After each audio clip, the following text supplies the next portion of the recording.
बिराद गोजोनदों सिगाङावनो जानो गोनांमोन बे हाबाफारिया किन्तु किसु आरो जोंहा बेवहाय मावबावनांगौ दंमोन जायनि जाउनाव साननैसो जों नेथ'नानै दिनैनि डेटखौ लादोंमोन नाथाय फुंनि समाव एखेबारे बोथोरा गाज्रिखाय एसे गिनाय दंमोन उनावहाय जोंनो बोथोरा जथेस्थ अनबाय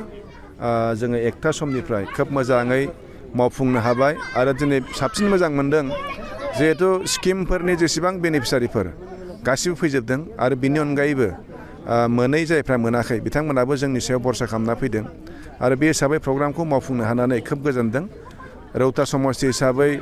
दिनै बुंनो थांब्ला बिराद बेनिफिट जाबाय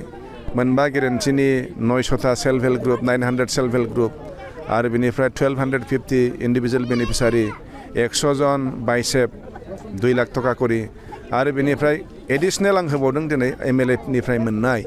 जि CM ट्रिपल ए नि 172 जननो 75 नि सेक आसाम दर्शननि 300 रिलिजियास इन्स्टिट्युसनफोरनो होदों आरो बेनिफ्राय दिनै रेशन कार्डबो रानबावदों आरो बेनिफ्राय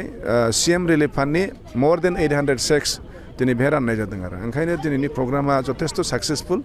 आरो रायजोआबो हेपि बिराद गोजोननाय नुदों आङो ओंखायनो बिराद गोजोनदों आरो बे साननैसोआव माने ओरैबायदि जादों आंहा समानो थोआखै माने ओरैबायदि जोङो जौगानाय खामानि आखायाव लादोंमोन दा गाबोननो घोषणा होना खोनादों गाबोननो होयोब्लाथ' हास्लाबजोबा आङो गाबोन फुंनि 9 बाजियाव 9 रिंगायाव आङो बेखेवगोन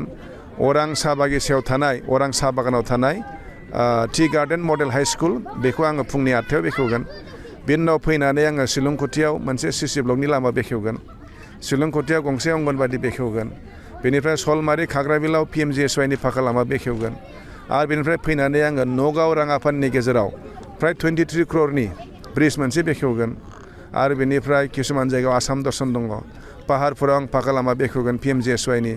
दलनि बस्तियाव PMGSY बेखेवगोन नाव हिरुवा क्लाबनि गाबोन अफिस बेखेवगोन जिम बेखेवगोन आरो बेनिफ्राय लामाबारि तिनिआलियाव रामानुज इंलिश स्कुलनि बाउन्डारि वाल बेखेवगोन आरो बेनिफ्राय मुम्बाइ सेन्टाराव प्लेग्राउन्ड आं गाबोन गायसनगोन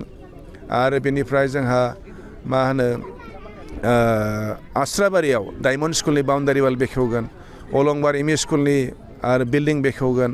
मथा मथि अजस्र दङ गाबोन बे सानसेया थोस्लाबगोन ना थोस्लाबा एसे सन्देह दं किन्तु समा गैला हिसाबै गाबोन सानसेयावनो खालामजोबनो जेसेबां हायो नाजादों आरो